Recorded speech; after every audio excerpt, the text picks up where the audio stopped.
close till I get up. Time is barely on our side. I don't wanna waste what's left. The storms we chase are leading us, and love is all we'll ever trust. Yeah, no, I don't wanna waste what's left. And on we'll go, through the wastelands, through the highways, till my shadow turns to sun rays. And on we'll go,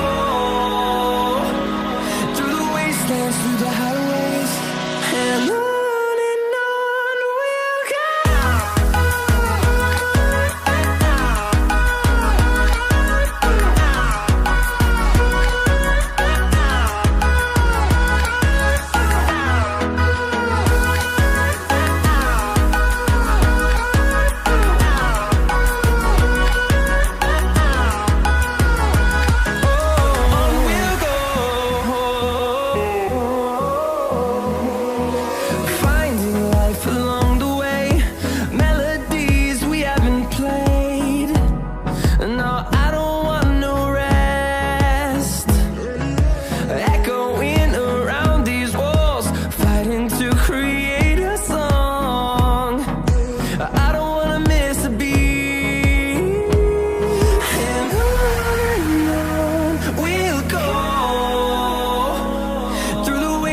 Through the highways, till my shadow turns to sun rays.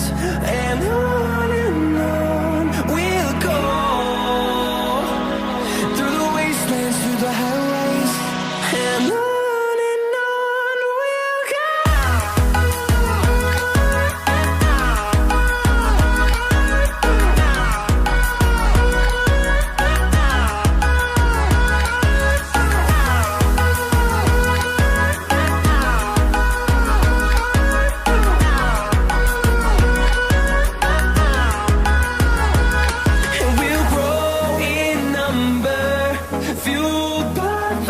See the horizon, turn us to thousands, and we'll grow in number, fueled by them. To see the horizon, turn us to thousands, and on we'll go, through the wastelands, through the highways, till my shadow turns to sun rays. And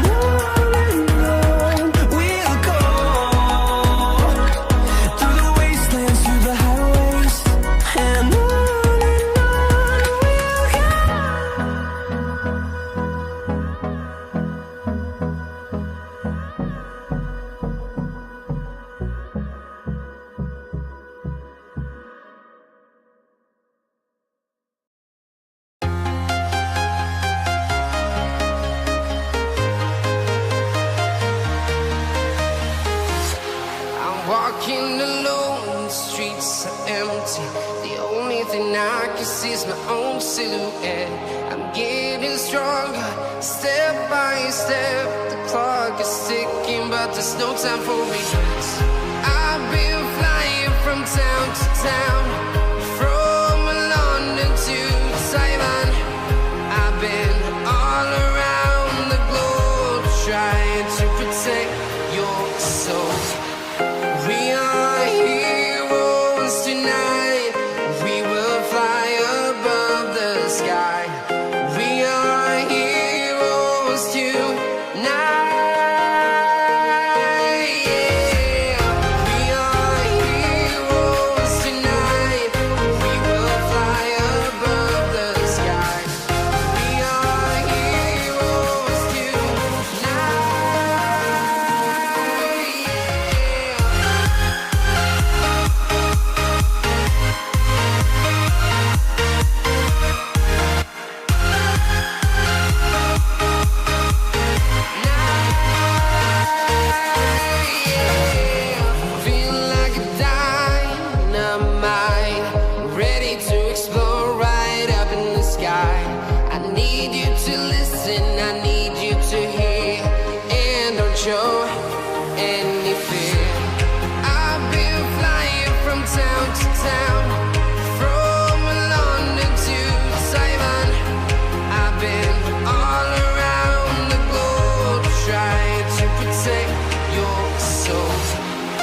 from town to town, from London to Taiwan. I've been all around the globe trying to protect your soul.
but you never do.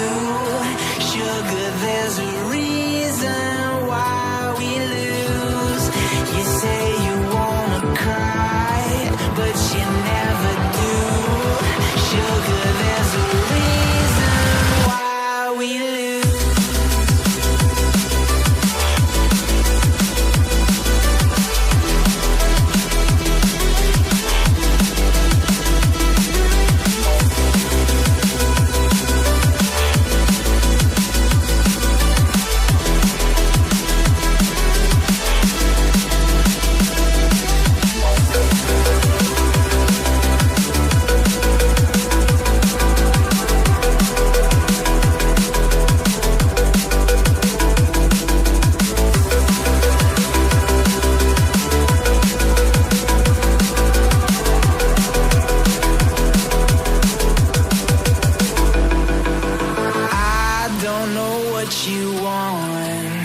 Let's have a bit of fun till I downfall. My love, if you feel like I do right now, don't say you're on the run to the other side. My love, you say you wanna try, but you never do. Sugar, there's a reason why we lose.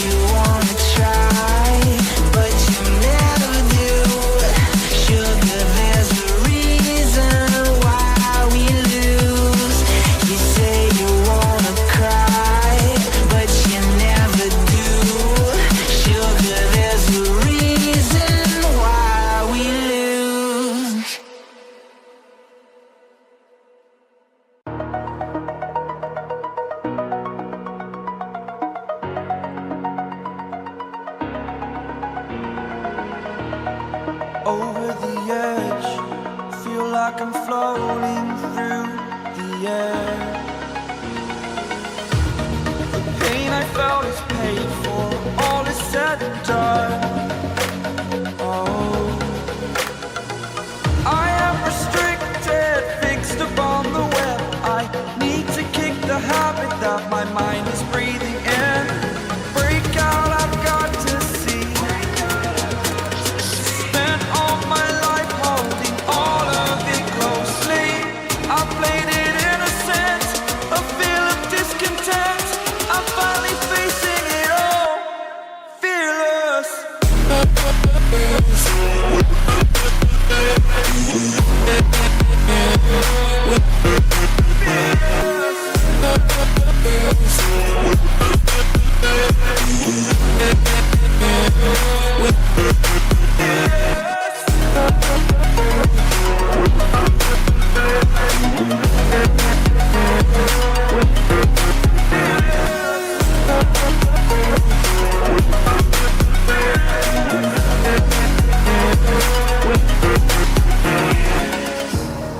Burning the bridge that keeps us.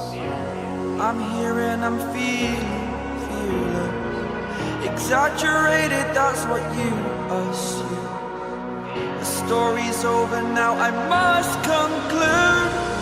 I am conflicted, watching where I step still, hanging in the balance. Not the life I want to live, I want to take it all. Standing tall, fear outweighed the person you are. Oh, break out, I've got to see. Spent all my life holding all of it closely. I played it innocent, a feel of discontent. I'm finally facing it all, fearless. Fearless.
This holiday season, however you celebrate, Cadillac is celebrating you. Get 2.9% APR plus $2,000 purchase allowance on the 2024 XT5 and XT6 when you finance through Cadillac Financial.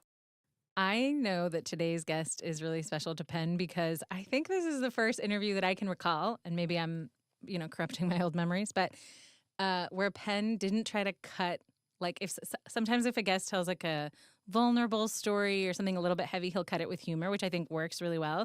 But he never did that with Sarah. He just sort of like let it stay in the room, and I really felt like it was a sign of respect. Like I just felt like there was like a special respect from you to Sarah. I felt it today. That was really sweet. I think I might have done that with Domino as well. Yeah, probably. It's true. Yeah. So every other guest who's been on the show, Penn has no respect for you. Yeah, basically. And you just need to know. Yeah. Come on You this show. thought he get was lovely. disrespected. You thought, wow, he's really great for a celebrity. No. For a celebrity, not for a human, but for a celebrity. We do get into that a little bit. Today's guest is, I think, a special treat for our listeners. Sarah Gamble. She is a prolific writer in television. She was first a showrunner on Supernatural, a series, a huge cult hit back in the day. She came on, she wrote up through the seasons, and then by season 5 was a showrunner then. She's also known for co-creating and showrunning The Magicians, which was on Sci-Fi. And I think at this point, most famously, for my show, You. Or her show. Yeah.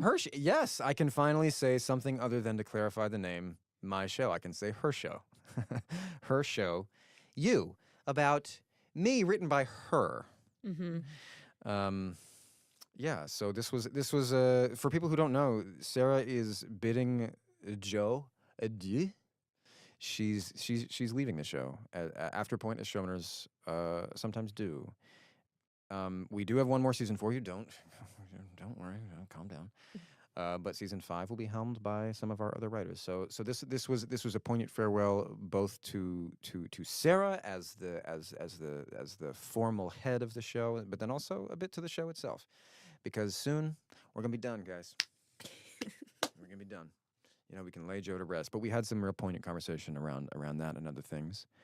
I think you'll really enjoy it. So please, get on down. Listen in.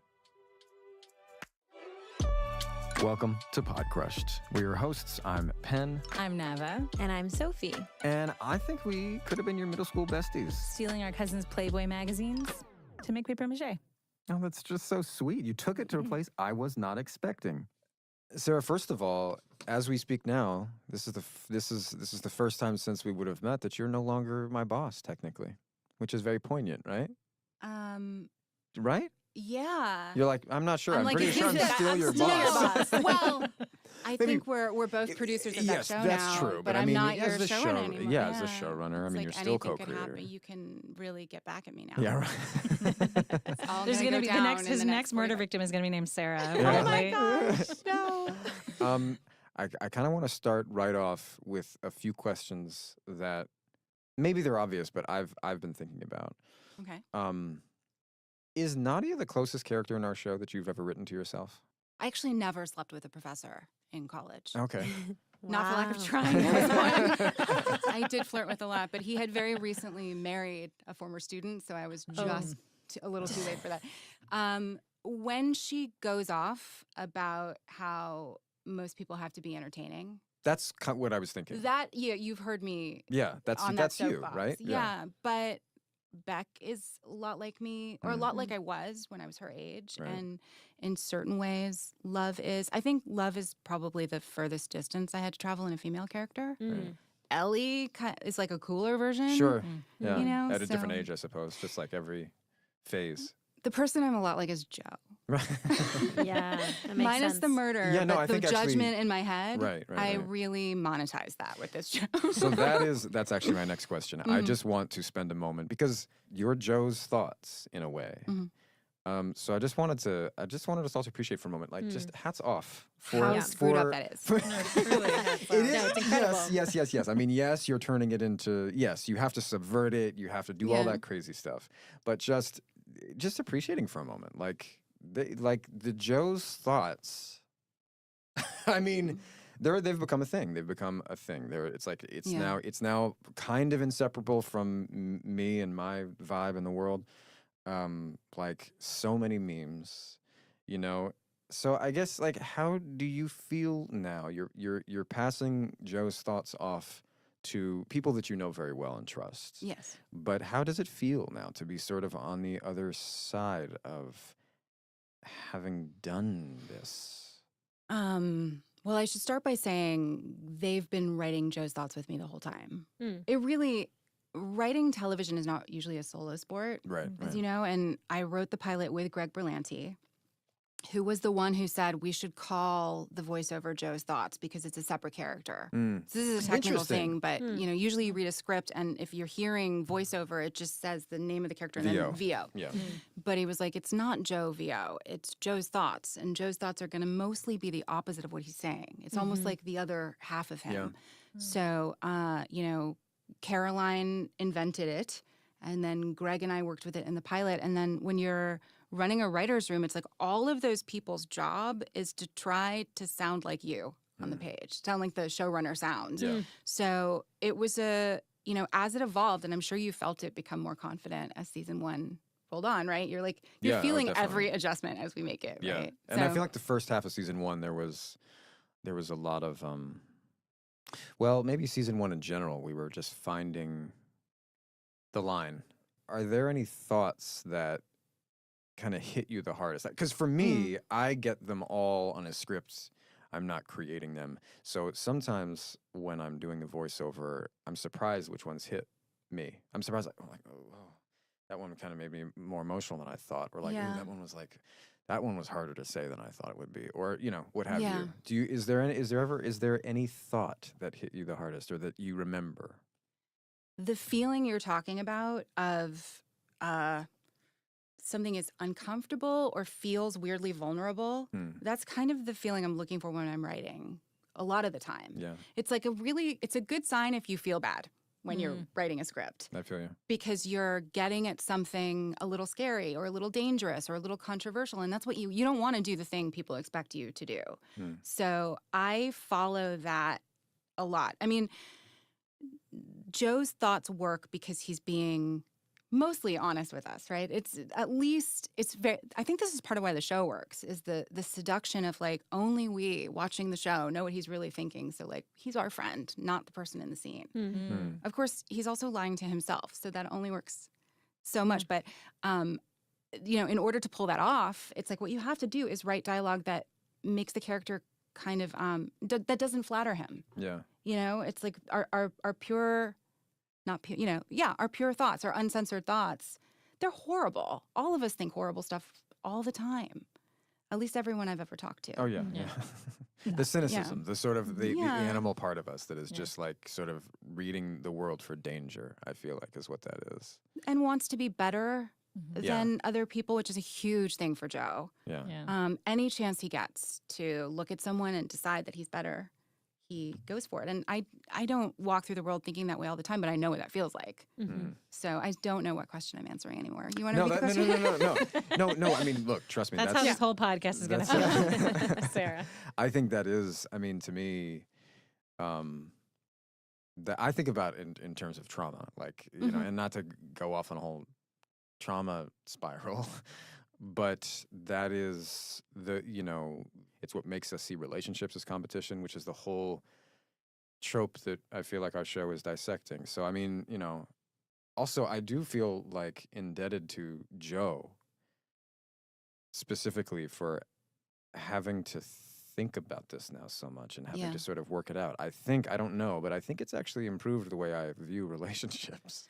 I've learned a lot because I've had to put it into words. And when you're writing it, it's like we spend all day in a writer's room. So it's sort of a process of me learning how to say things in sentences that are sort of nascent little instincts and impulses. So I really have had to kind of state very plainly what our philosophy is on relationships for the show, which isn't terribly different than my philosophy in Lightweight. Before we segue to this, though, I have to say I remember being in post on the pilot with Greg. And it was the first time we heard your voiceover. And that, when we sat down, we were like, well, this is going to make or break the show. I hope the voiceover works. Mm-hmm. And this might be a journey. I mean, we've all seen stuff where the voiceover feels forced or Totally, yeah. just is tonally weird or sort of cheesy. And voiceover has a pretty mid reputation, anyway. Yeah, it can be a bit sketchy, yeah. You nailed it immediately. I don't know if you were thinking something in particular the first time you sat down to do it, but I wasn't expecting it. It's like, as soon as I heard it, I was like, oh, he is like leaning in and he is sort of almost saying it in my ear. Like there was something that then our sound team really went with in terms of like they mix your voice so that it feels more intimate than any of the other sounds we're hearing. Right. Yeah. Oh, that's so cool. And I mean, that is how I have to do it. So, I mean, it's quiet. It's really, I mean, the way they have to mix and master it and everything, it's like I get so close to the mic and I have to, I mean, usually the mic is so hot that if I have like change in my pocket or if I'm wearing something that has like any like buttons on it and I move in a certain way, like you can hear it. That's how hot the mic is and how much I kind of like, it's a very, very specific process. I've never seen you wear a button. Just want to point that out. I mean, shirt buttons. Not like I I've just mean I've voted never button. seen you wear a shirt with buttons. Yeah. I'm teasing. Actually, the reason I don't in real life that much, except for like linen shirts, is because of Dan Humphrey. I will just another. Because he wore button downs. Because I wore almost exclusively button downs. As He took Dan. that from you. And I just feel like, I And literally... Joe has taken hats from you. Yes. But you need them to move through the world on the subway. But I look more like Joe when I have a hat on. You just got to wear a visor now. No, you know what I found works, The horrible thing of becoming so much more famous for playing somebody who's trying to hide. You know what's funny? I actually have figured out, and my oldest mentioned this to me. He's 14 now and really thinking for himself, has some great ideas. We went to a basketball game. He's like, wear a backwards hat. There you go. Joe would It never. worked Joe would never. so well. He would never. Yeah. And what's funny is that my face is on full display, but it's just like, No. who's that nerd? Couldn't in be the that Yeah, guy. you can't see your hair. Your hair is We have to cut this defining because now people are going to know. They're going to be And looking the for the beard. backwards. I mean, We to be took the fair, beard from you? I was wearing a mask too, but I get recognized in a mask a lot. So the backwards hat really helped. did something. Yeah. It did something. Just before we get too far off Joe's thoughts, I wanted to ask you, Sarah, because you just said that it's like it is some of your own impulses. It is like channeling into sort of those dark thoughts that we all have. Is there a Joe's thought that surprised you the most when you like even surprised yourself when you wrote it? Is there one that stands out? I mean, that's such a great question. I don't really have the Rolodex in front of me. I feel, one thing that surprised me, and I can't take credit for it. Again, it's like everything is a big mush, and probably I saw it for the first time because somebody handed me a draft. But when we pitched it, we said, he's a perfect boyfriend. And that's all he wants, is to be the perfect boyfriend. And he really does check a lot of boxes. He's very romantic. He's like, I actually think I said he's great in bed. And it's like, but Joe... Not at first. Well, Joe on the show frequently has problems in bed. And that was an area that I didn't know we were going to get into. And, so that But then surprised that's me. what I brought to it. It is like a level of vulnerability that kind of like you can feel the temperature change a little bit when it's about that. So, again, like when somebody pitches something and I feel everybody tense, I'm like, let's stay here for a minute. Let's all be tense. Let's not move on yet. So, running a writer's room is the process of like subtly torturing people and then like ventilating it. And we can all just talk about what we we watched this dude eat a really hot corn chip on YouTube. And then turn it up again. Penn and I recently pitched a project to someone who used to work at and he said that you and Greg pitched you to and a bunch of other places, and it freaked his boss out so much that he didn't like take the project that seriously because you guys had like done research on him on social media. Can you share that? Because it was really the way he was telling us, it was a really interesting story. But he was basically like, my boss got so freaked out he like didn't even want to look at the concept. Like that's why they didn't go for it. I'm so sorry. No. We pitched it wrong, so it wasn't on. But Netflix turned out to be the perfect we're I all time. actually right. think I you think pitched we're it all right, perfectly, yeah. and it like freaked this guy out so much. Yeah. Well, it was memorable. I mean that he admitted to you that it freaked him out because everyone's just like, it was great when they talk to me, but I'm like, I'm sure there are places I'll never work again. It was Greg Berlanti's idea. For anybody who doesn't know who he is, you actually do. You have seen many of his shows. He's Most responsible prolific television producer ever. In right? history. Yeah. Yeah. The whole DC universe that was on the CW for a long time, and The Flight Attendant and our show and a lot of shows. And he was like, the thing that was different and special about this concept was that he wasn't Mr. Robot. He wasn't like a super hacker. Usually that guy is like, he's an everyday workaday guy, and he's better at computers than anyone you've ever met in your life. But I don't think that's what terrifies women when they walk down the street. Like, I'm not scared I'm going to accidentally run into a hacker. genius. I'm scared because it doesn't actually take a genius to destroy a woman's life. And all it takes is a determined guy with like maybe $7.99 to pay to get your driver's license information. So to prove it, we stalked one person in each room. We did make sure it wasn't the highest, it was the VP, but based on their Facebook at the time, whatever they put on social media and whatever we could garner specifically from like following to their closest friends, because oftentimes you're tagged in other people's photos. And so we were able to be like, so you get your hair blown out in Encino? And this is the name of your son's soccer team. Oof, yeah, that one would be like, Yeah. And it proved the point, though, that like all of us should just hide in a cave until we die, because it's a very dangerous place out there, and you don't know. But That's also, I think, a really, for the legacy of this show, whatever it ends up being, it wouldn't have been the same if he was talented at that. I mean, I think of him as he has above average intelligence. Yeah. One of my favorite things about him is that he's so well read and that he's genuinely self-taught. He really, that part is kind of like also something I feel like is almost heroic about him. I love that part of him. That's the part that I, for all the things I say in press about him, I can't think that way when I'm shooting. So like that's the part of him that I love. That's the part of him that I connect to like entirely. Yeah. Yeah, but also he liked typewriters in season 1. He was collecting vintage stuff. That's right, yeah. And so no, he couldn't also be like, let me hack the algorithm or whatever it is people say. Yeah. And I'm clearly not that writer. There's a little note that I wanted to give you that I have heard some feedback from friends and journalists alike, who all in this case happen to be Black women, who have said that they feel like an unusual safety in that no Black female characters die. So first, props, that's a lovely thing. That's a lovely statistical little nice thing to have. When you are thinking about who dies, who doesn't, I mean, how, like, I don't, this is kind of a broad question that you'll know how to ask and answer better than I can because you know how you do it. But like, who, do you start out being like, you know what I mean? Like, do you start out knowing who's there, knowing who should die, who shouldn't? I mean, how when you're mapping out a season, what is that even? How does that start? What we didn't ever want to do was like, I remember even growing up and hearing this narrative sometimes about films where it's like, well, they're kind of like really lingering on her dead body and it's naked. And they're, and it's sort of sexualizing a dead girl. And there's a long history in cinema of sexualizing and fetishizing and romanticizing women as they're being abused and murdered. And we lose credibility as soon as we do that. Like we're in this like razor thin little lane of credibility where we're saying we're going to be irreverent about the fact that he's a stalker and a murderer and he violates women in every single episode, but we're not being glib about violence against women.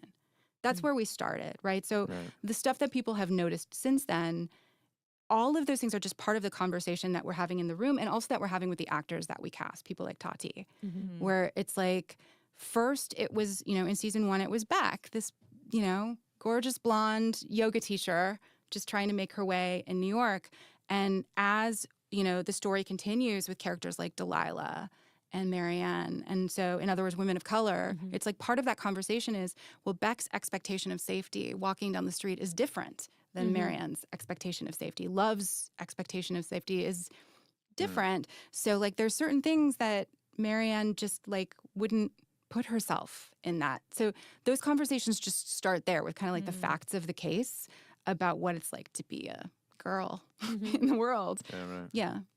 Yeah, I heard Tati, I like a snippet on TikTok of Tati Gabrielle in an interview, I think on Jennifer Hudson's show, and she was saying that it was really important for her in this season to make sure that the character of Marianne had an awareness of what was going on, because she felt like as a Black woman, as Black people, there's just a constant awareness of your surroundings and of like your safety and who you're safe with, who you're not. And that it was important for her, for the character, to have that too. I thought that was really interesting. Yeah, we've had a dialogue about it since, not even since she was cast. I was talking about it with her during the casting process. And I sort of, in cases like that, I'm kind of following the actor's lead, because it's like, I'm not hiring you so you can have some big conversation with me about, how the show's going to be received. Like, your actual job is to show up and know your lines and do a great job. But if you want to engage on this, or if it's important to you to engage on this, I will, because it's important to us in the writer's room to just, I never imagine that I'm going to have like a show that perfectly, doesn't step into any problematic, like, writing is problematic. Something is always going to be problematic for someone. So our sort of standard for ourselves making this show is just be conscious. Be conscious, have the conversation. Don't ever shortcut when there's something that the writer's room is just, feeling a little bit like they just want to talk about it as people. Then we just stop and we talk about it as people. And then Joe's dancing in his underwear with the chef's hat on. And then we make this crazy, the other end of this thoughtful process is this insane show. Were you guys ever considering anyone else for the role of Joe? You don't have to say who, but that's one part of the question. I want to know names. And the other is, why Penn? Why were you guys so interested in Penn? We were auditioning actors, and we also, when you're casting what we call number one on the call sheet, there's a simultaneous thing that's happening often where you're auditioning actors, and those are basically actors who are in a place in their career where they still audition. Like, Penn is not, with the exception of certain directors who anyone would audition for, I think. Of course, he's at a place, and he was then at a place in his career where what you do with an actor like Penn, who's already been a star in television, is you meet with them. You just like have coffee and you talk, and then the conversation might organically move on to the script and we might start reading it together, but it kind of depends on that chemistry. So, he's at a place where he's earned that. He's that established, but at the same time, we're reading 17 people a day, and we're talking to agents about, like, is this person who started another show, are they interested and they'd like to talk?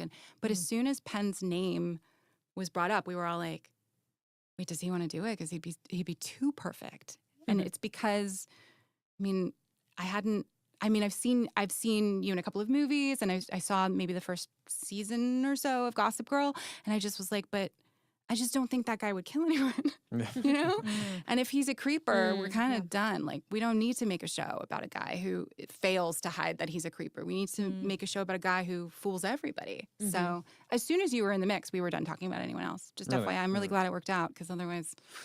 Yeah, I have to start over. That's been kind of a little bit of my fear this entire time. Is like, is the fact that he's so likable just mean that I'm not doing a good enough job playing a murderer? Like, is that, it'll, as an actor, when you watch yourself, by the way, you're plenty terrifying. I just think, thank you. You're not that likable, You're both. Yeah. But it's definitely always there, the monkey. Is it a weird thing? It's like, I don't think it's something you control. I think some actors, and we all have, I think, a slightly fraught relationship to the word likable. I don't know if you do, but I do, certainly. Well, I think actually, something we've touched on here, and I think what we've talked about a lot is like the likability for women is a totally different, I don't know, marker or something than it is for a man. But it's like, I don't know that it's something you're doing. It's sort of what your energy is and what the camera sees when we pointed at you, that like, I think of actors like Bryan Cranston is like that. And so they made a show where he was progressively more horrible for 5 seasons in Breaking Bad, but we were so on board. We really, it's like a strange superpower, I think. Tom Hanks, I guess, would be the Mount Rushmore of likability, right? Has he done it? Has he played? Oh, he did play the manager in Elvis. Yeah, but mostly, he could be doing horrible things and we'd just be like, I hope he gets out of this jam. And I don't know. Do you have a feeling from the inside? Is it a thing, or is it just like, whatever, my hair is curly, people like me? I don't know. And the little gap in the teeth. It's the nose. I think it's also the little gap in the teeth. They've been thinking about it. Actually, I do think the gap does a lot. The gap makes me look younger, and I think it does something there. Well, I don't know as it pertains to this show, but I just know that probably as an actor, your relationship to your image or Mhm.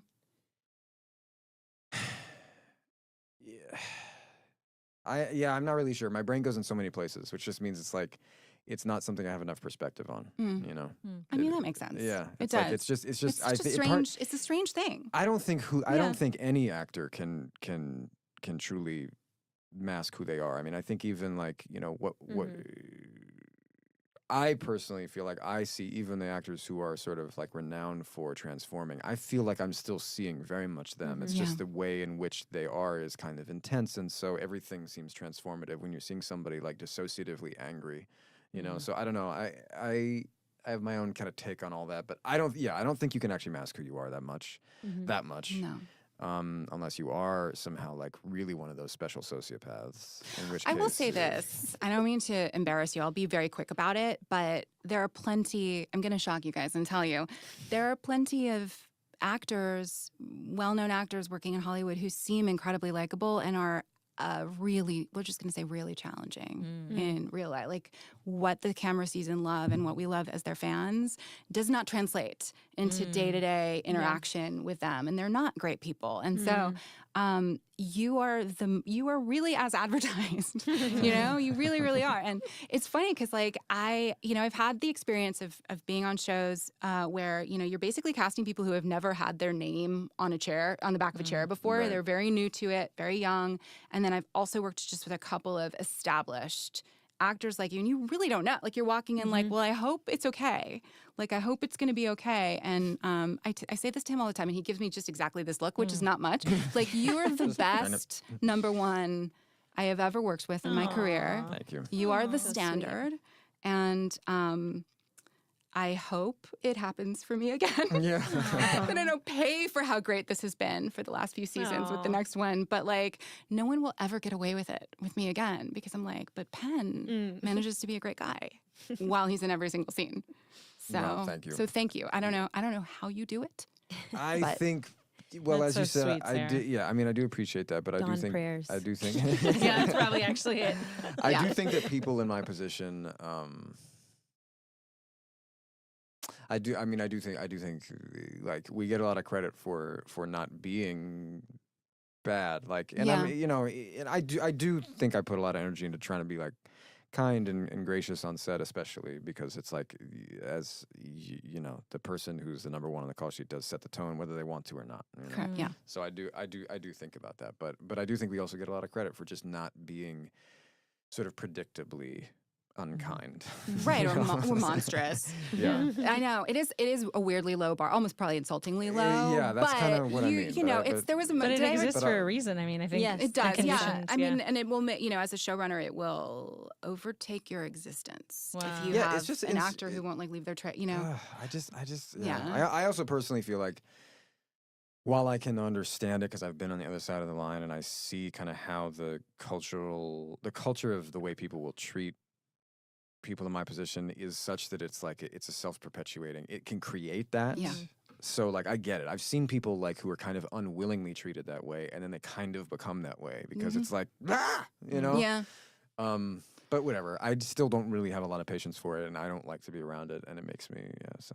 And Did to I be ever tell you honest- about the moment I knew? The moment I knew how this Tell was, us. like I was like, maybe you can relax and stop being so superstitious and just accept that this might be a good experience. That's what I was thinking in my head. Season 1, somebody called me and said, like, just say, probably our line producer was like, yeah, Penn was late to set. He hadn't come out of his trailer yesterday. And I was like, what happened? I was like, oh, this is the moment. And it's only season 1 and the penny has dropped, right? And he was like, yeah, he was meditating and he lost track of time. See? And I was like, oh my God. Like, I guess I did something okay in a past life. Right. meditating or doing cocaine? Can you just confirm? What's Whatever the it was. difference? Yeah, hot tip for up and coming actors. Call it meditating. All right, I don't recall that, but I guess it's there. Sarah, there has been a lot of public discourse around Penn setting a boundary in the latest season. Oh yes, the famous of boundaries. you. Right. And I jeez. want to know, for you as a showrunner, what was it like to have that conversation with Penn? And I want to set the disclaimer just so I don't know if you've heard, but I've been clear about how, Oh, receptive and gracious all you the were. coverage has been 100% in Sarah's corner and then 50% in Penn's, 50% against Penn. Everyone in your corner. I really, So anyway, go- I mean, go- I go admire ahead. the way you've been handling that conversation. Like, predictably, when the word sex appears in the title Everybody of something, just- it will. yeah, it's and really- I do think that the discourse has gone far beyond anything that you were talking about. Yeah, it Yes, has. totally. Definitely. And about what we were talking about. I mean, I think like Yeah. it was sort of initially a private conversation, and it's become public now, so it is what it is. But it'd be interesting to hear your. Yeah. One fun thing is we were an hour at least into the phone call when Oh, you brought it up, probably right? more. Because I had pitched you the whole season. Yeah, and in you were fact, like, I waited to. It was something that I knew that I wanted to ask, as I've said, and I'll clarify here again. Yeah. Before we met, this was something that I even wanted to set in my own career. Didn't understand if it was possible. Who knows what the future holds? It was just like my orientation, and therefore something I thought about. So by the time this pitch for season 4 comes along, it seemed like I was like, actually, Joe's kind of headed in this direction, maybe. So I'm gonna go ahead and see. So anyway, he definitely wasn't like in a marriage and cheating on his wife and having foursomes with her. Reduce. yeah, It was not a very difficult conversation for me. no, Honestly, like, first of all, nobody was saying I refuse to do something. We were both just saying, like, what are we going to, like, my job in that conversation was just to, like, pinpoint exactly what you were asking for and what was making you uncomfortable. And, like, there's a big difference, for example, between saying, I have a problem with the content of the show you're writing and I am having this issue around my own performance, like what my job is demanding that I do, specifically with my body. And I just don't think that's a very complicated conversation for us to have because Right. we're not in the business of saying strip down and touch someone if, that's not what you want to do. Yeah, that actually brings up how it's also not a common. It's like there's one thing I've said too is like when people bring up what about murder? It's like, guys, I'm not murdering anybody. At the end of the day, there's something that you can't simulate, which is physical touch. It just comes down to that. It's like not everybody has to do this in their job. It just is. It's like there's a lot of. I caught up on the negative feedback way after the fact, and then I was like, oh, okay. But people love to state so clearly as though they've experienced this. Like, why don't you just do your job? Yeah. Well, And it's I like- mean, everybody's, we're not all the same. There's stuff I won't write. So I don't Sure, take those jobs, or I'm not right for the, and there are things, for example, if you were like, how about a little like right-wing propaganda? Like, we'll pay you really, really well, right? I don't know. I can't, it's like, I have lines that I don't, Right. but is comfortable with. They may feel a completely different way about Right, what kissing, they may think it's not the same, which is fine because that's their, but you're, the two people in that conversation are me and you. We're making the show together. We were many years into it at this point. And it's just like, let me understand. My job is just let me understand the parameters and then come back with a plan. It becomes surprisingly quickly, it becomes very technical, right? Yeah. I was the nightmare version of a conversation like that is I just think it's bad that we murder people. Or like I don't want this character to be in sexual situations, but you started by saying like I do understand the show we're making and let's not speak in absolutes, but also I understand like the story we're telling. I'm not asking for a different story. I'm just saying this with my body. And it's like, well, it's your body. So, and since time immemorial, and it's called cinema, right? Because we do magic. It's all smoke and mirrors. And so when I came back, like the first conversation was about all this stuff we didn't even really end up needing to do, which is like body doubles, VFX, using certain angles, certain camera lenses. Just, I was like, listen, so we have this arsenal of things we can do if we need to. And how about we just like look at the scenes and talk about them, right? I will say that, so I haven't been doing this as long as you have, but almost, right? I've been working in television for almost 20 years. And the industry has changed a lot. In that time, I was frequently the only woman in the room when I started and the only woman on set. And, when intimacy coordinators became a thing, I was very relieved because I had been sort of an amateur intimacy coordinator for a couple of years. There were times when I would fly to a set in Vancouver because I felt like I should be there that day because something very intimate was going to happen and I just wanted to be present. But it is also a weird feeling to be the boss and it's not quite right. So I was relieved that we were making these strides and having this conversation at all because I mean, I'm certainly not in this business to make people feel bad and weird and uncomfortable. Like, we're playing games and we're having fun. We're all doing what we love the most, hopefully, and nobody's feeling weird about people touching them. And so I'm glad. I have to say, I think it's nice to have that imperfect as it has been, it's nice to see that conversation happen where a man has been talking about this, because I think people hear it a little bit differently when it's a woman saying that, and usually it is. That's true. Yeah. And so I appreciate that about you. That's an interesting perspective on it too. Yeah. The nature of the way that we had that conversation, it felt like it was just kind of, if it hadn't become a sort of a public soundbite, I don't know that people would have noticed that much, and No. but I think so. I've had my qualms about whether or not it feels like, well, is that like, but I do think you're right. I think it's positive that at least some man has entered the conversation as well, and I don't necessarily see myself like in that role doing that thing all the time, but it does seem like maybe just a necessary part of it. It's just like the same way that we're going to all have different comfort levels with a lot of stuff. You have the comfort level you have with disclosing how you feel publicly and talking about it and having conversation about it, which is great. Yeah. And but the funny thing is, people would be shocked to know all of the things that were faked or different or rewritten on the day, or like one of the actors had the flu, so like nobody was kissing. And if we do our jobs right, if the director is clever on the day and then the editor and I are clever in post, then you won't be watching it going, why doesn't this story work? We'll have found some way to rewrite and reset the scene so that it gives you whatever feeling it needed to have. And that happens all the time with people who change their minds about taking their pants off in a scene, or for whatever reason need to stay 6 feet for COVID kind of stuff, So, where the rubber meets the road, it was not a very big deal for the season in terms of, there were a couple of things, come to think of, where like we were sort of figuring it out a little bit in the writing, and there was like one scene we had to reshoot. That's right, yeah.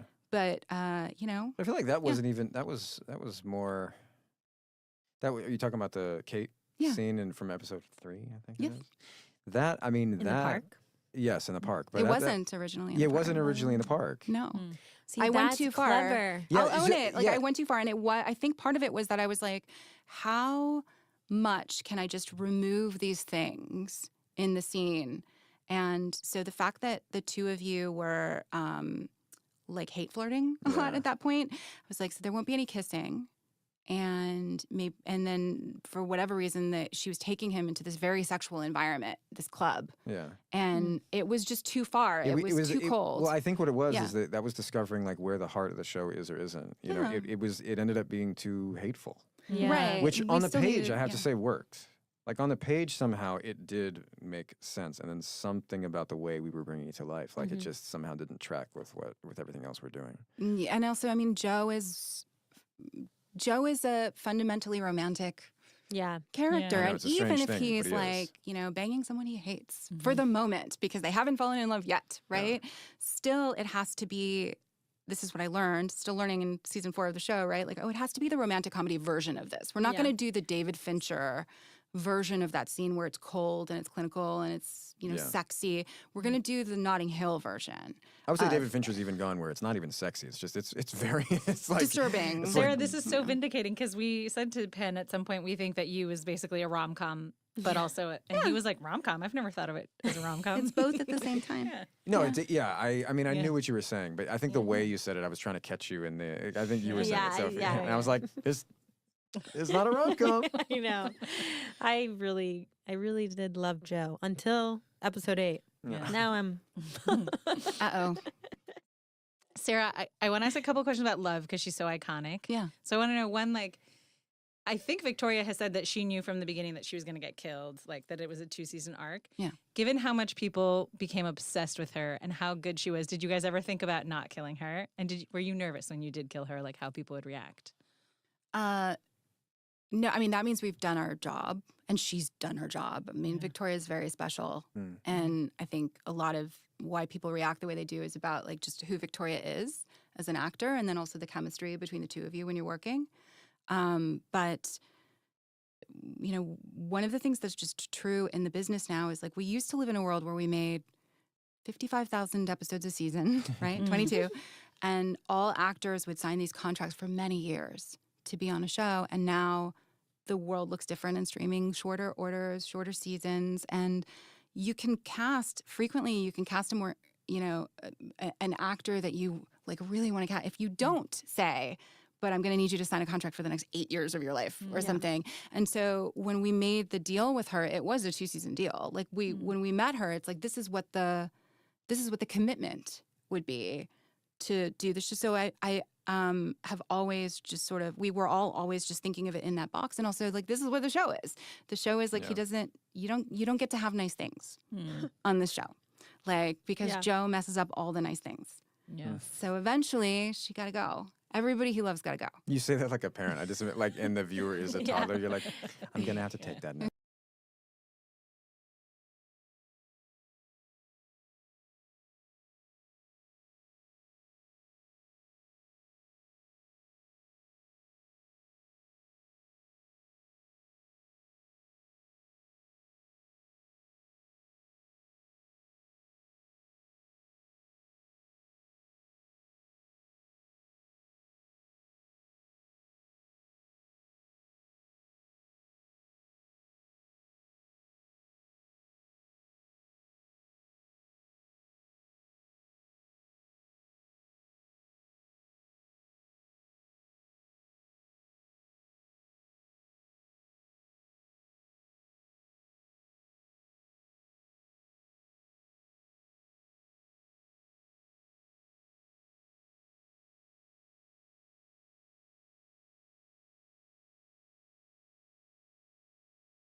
Coming!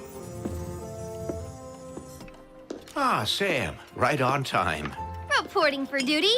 Ah, you helped Mr. Bowman? Mm-hmm. Shoveled snow off his driveway. And Miss Hernandez? Helped decorate her tree. Oh, and Zach. Yeah, that's my problem. My own brother needs help, and I don't know why. You're doing very well, Sam. An excellent apprentice. I think we can retire the snow globe now and begin the next phase of your training. Finding and helping those in need without using this. Well, how? By opening your eyes and your heart. And Zach? Be bold, Sam. Real compassion requires action.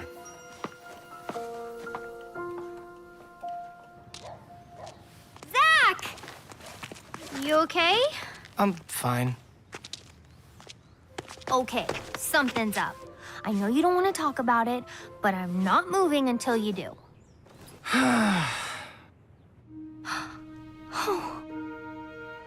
These posts are mean, Zach. He's bullying you. That's not okay. Some friend, huh?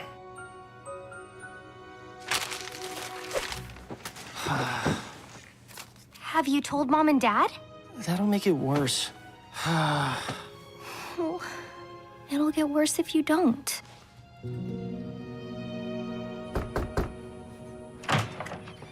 You owe my brother an apology. Zach's little sister?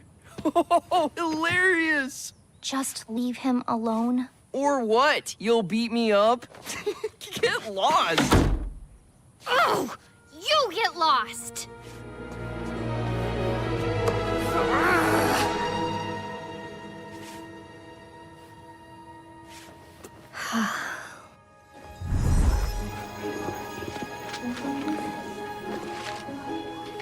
Yes!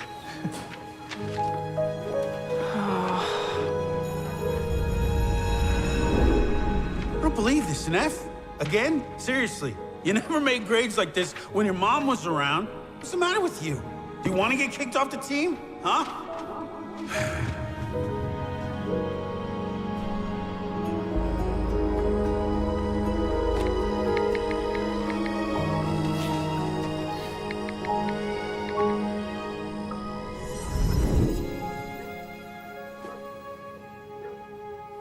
Then I put down the ball and left. Haha, you used your time sight. Yeah, but now I'm confused. Sam, how do you feel when you help someone? I don't know. Warm, happy, just good inside, I guess. That's because spark is created when we care for those in need. It's what nourishes and powers this world. Huh. I don't understand. Better to show you.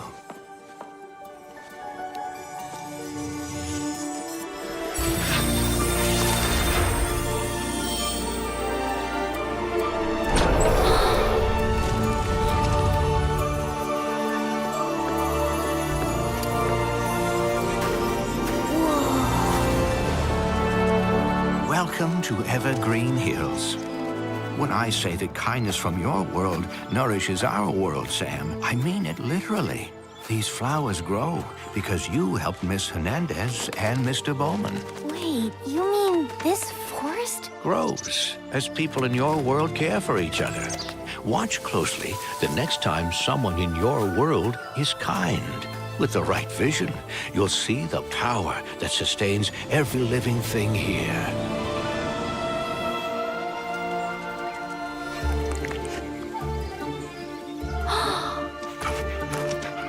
Come, I want to show you the heart of this forest.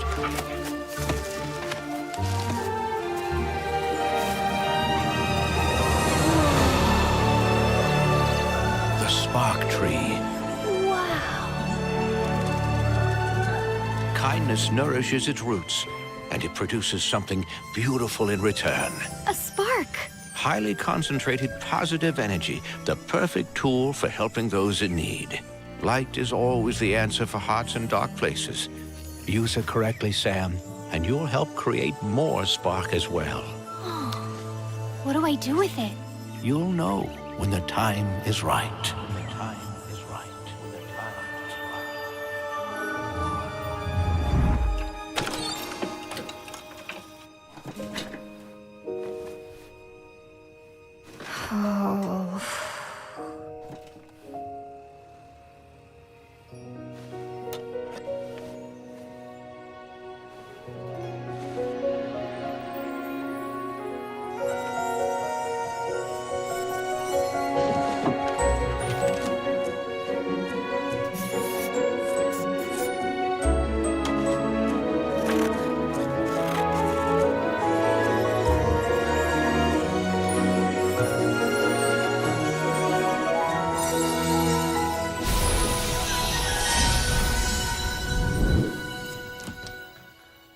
Zach.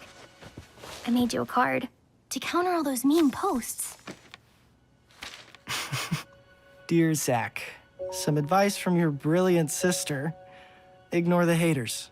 I think you're pretty awesome, and my opinion is the only one that matters. Grateful you're my goober brother. Love, Sam, aka president of the Zach fan club.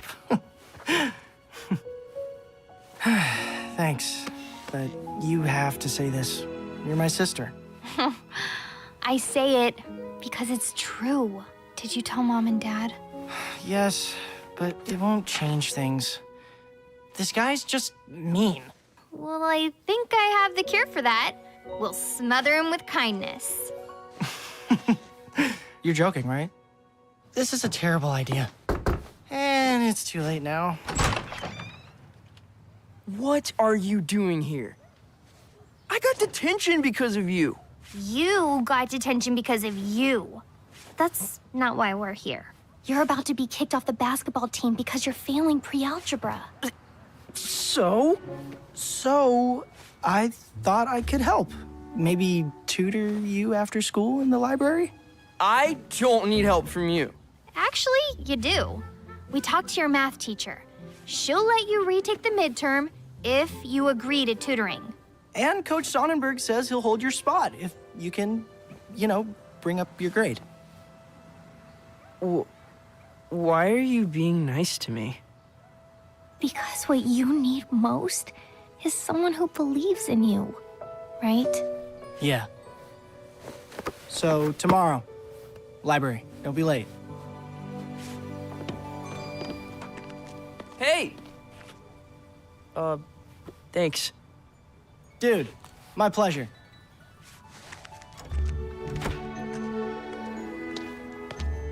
Hey, Sam! I, needed that. Thanks. See? It wasn't a terrible idea. Totally. You're not heading home? You go ahead. I've got one more stop. Hi. Can I help you? No, but you can help someone.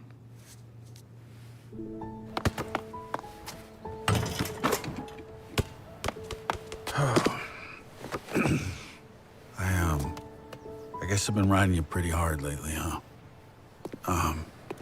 Your mom always knew the right thing to say. Me, not so much. And the things I should say, I don't say enough. Like, I'm sorry, and I love you. You're my son. And, maybe we can help each other be better. What do you say? Oh.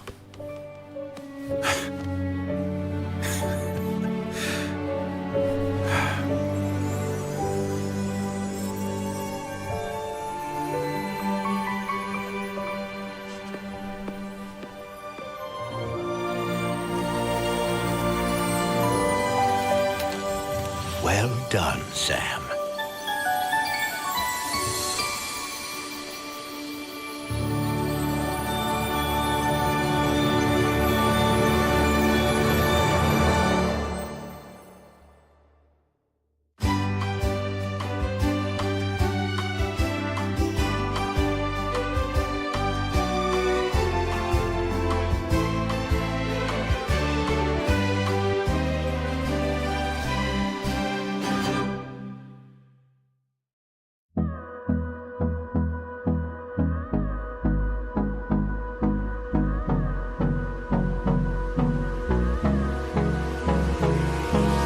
Hold me close till I get up.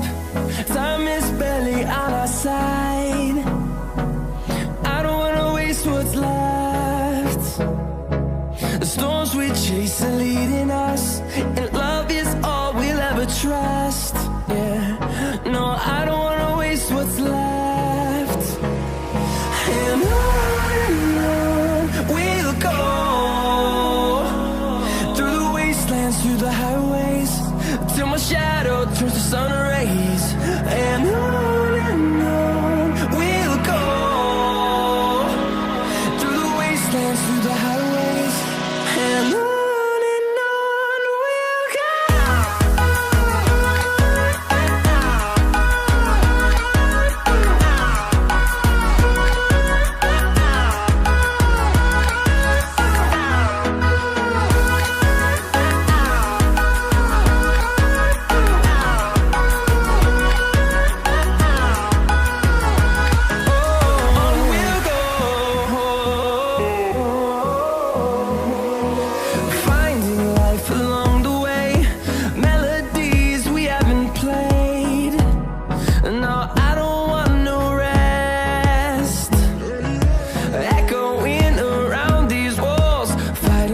create a song.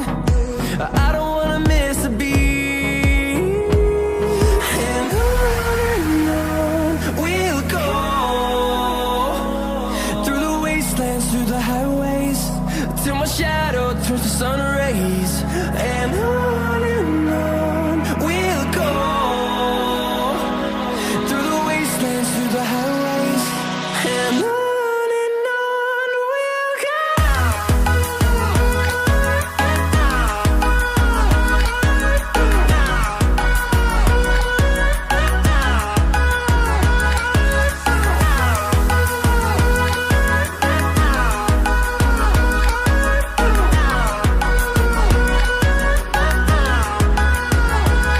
And we'll grow in number, fueled by them to see the horizon, turn us to thousands. And we'll grow in number, fueled by them to see the horizon, turn us to thousands. And on we'll go, through the wastelands, through the highways, till my shadow turns to sun rays. And on we'll go, through the wastelands, through the highways, and on we'll go.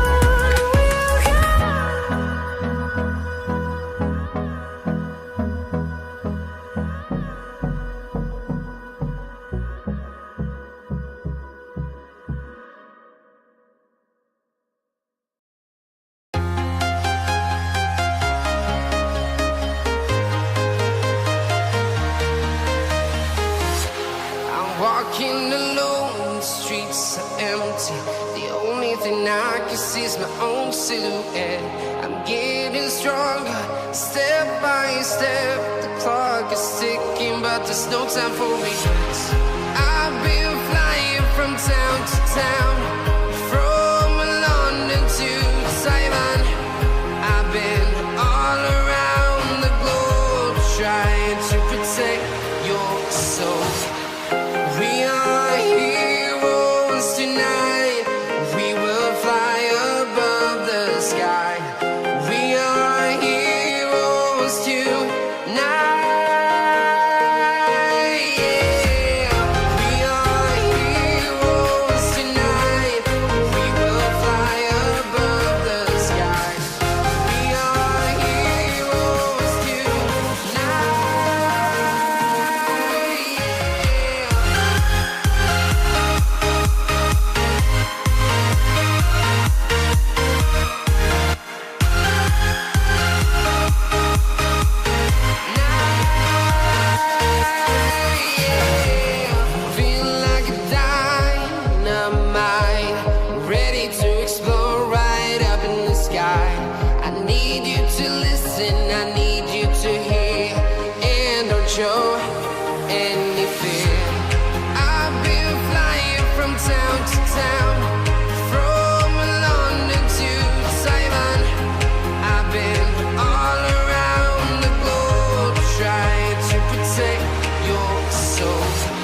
town to town, from London to Taiwan. I've been all around the globe trying to protect your soul.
I never expected that my work would be at Cannes in France. I never expected someone would fly me out to live draw.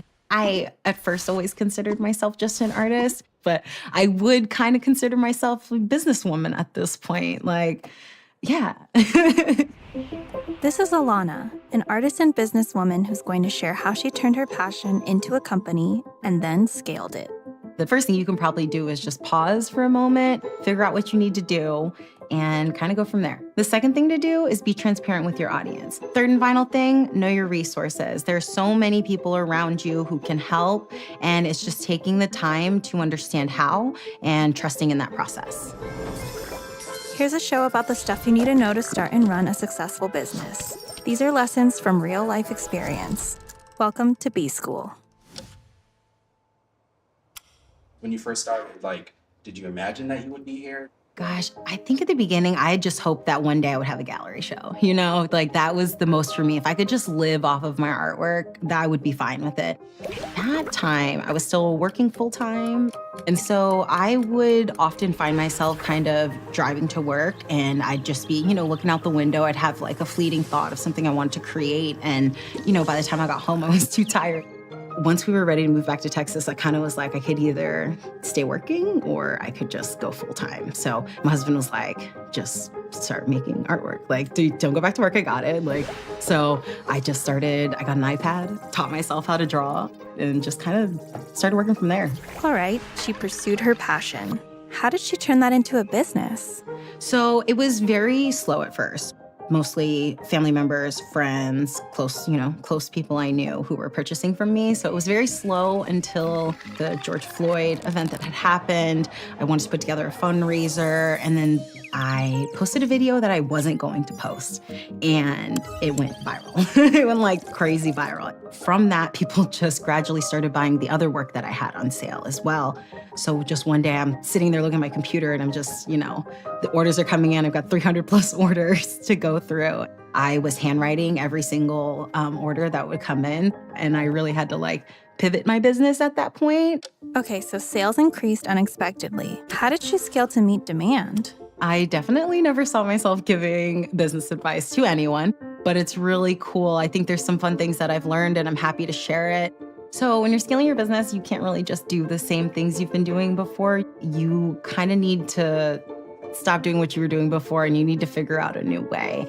For me, honestly, the pause, I went to the business side of things, made sure everything was kind of connected on the back end. I ended up setting up an account for this company called ShipStation, and I was able to automate all of my orders directly from my website, getting my shipping in order, focused on reaching out to new wholesale clients and getting prepped on the back end so that it was ready when I needed to open up. Okay, that's a pretty bold move, pausing your business to prepare for growth. How do you make sure your customers are okay with that? As a consumer, I think the most appreciate transparency. Like, if you're behind on something, you just tell me. I just want to know, So I feel like I'd like to offer that same service, if you will. Probably not the right word, but luckily I've been very blessed with my customer base. So when I was like, I need a break, everyone was like, oh girl, take a break.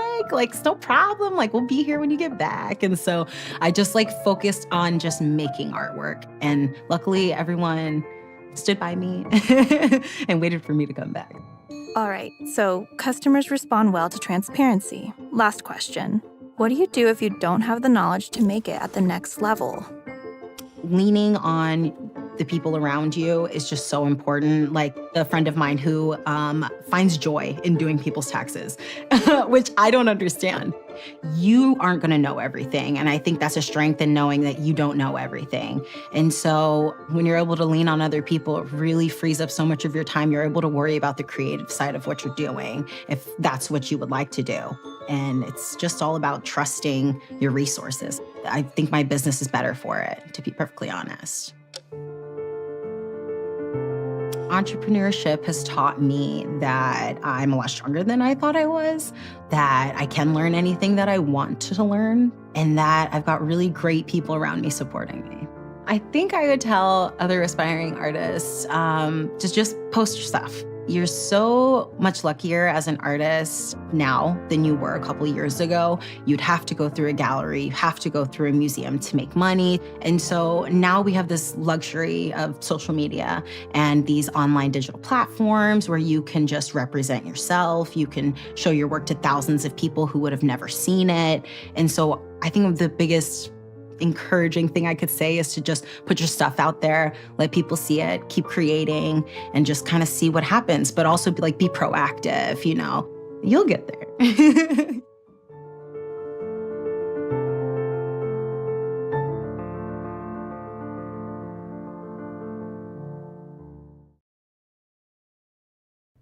Every holiday season, gingerbread people like little Gavin here are forced to live in houses made of themselves. But now, you can build them a much more tasteful home with Snyder's of Hanover pretzels. A Snyder's pretzel cabin isn't just delicious, it's the right thing to do. Build a tasteful Snyder's of Hanover pretzel cabin.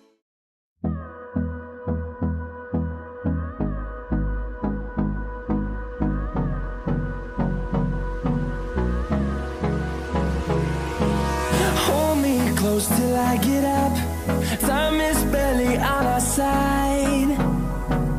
I don't wanna waste what's left. The storms we chase are leading us, and love is all we'll ever trust.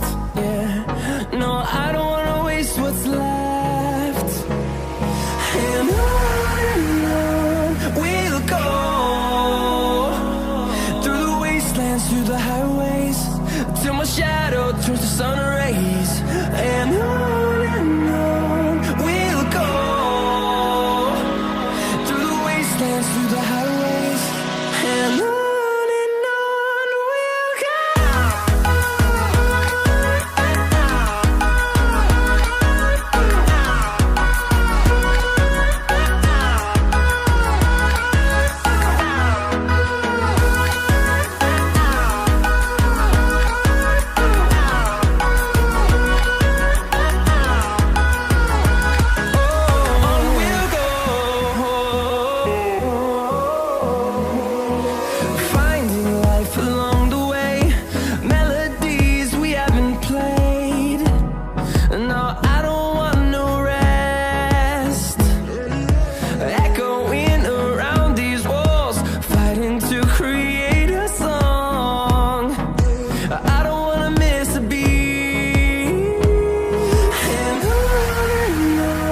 we'll go.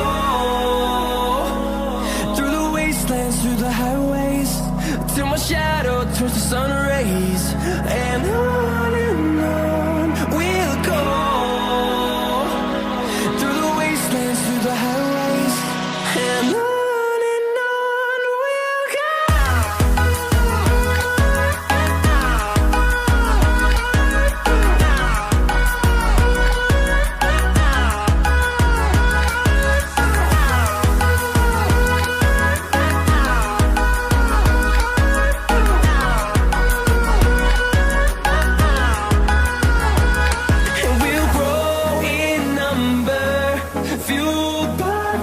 See the horizon, turn us to thousands, and we'll grow in number, fueled by them to see the horizon, turn us to thousands, and on we'll go,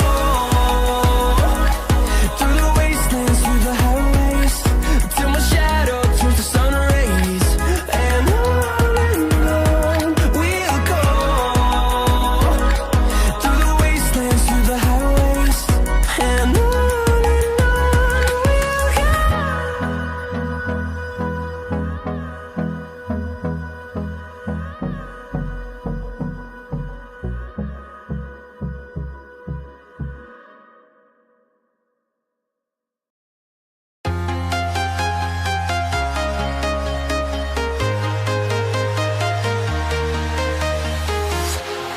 walking alone, the streets are empty. The only thing I can see is my own silhouette. I'm getting getting stronger, step by step. The clock is ticking, but there's no time for regrets. I've been flying from town to town,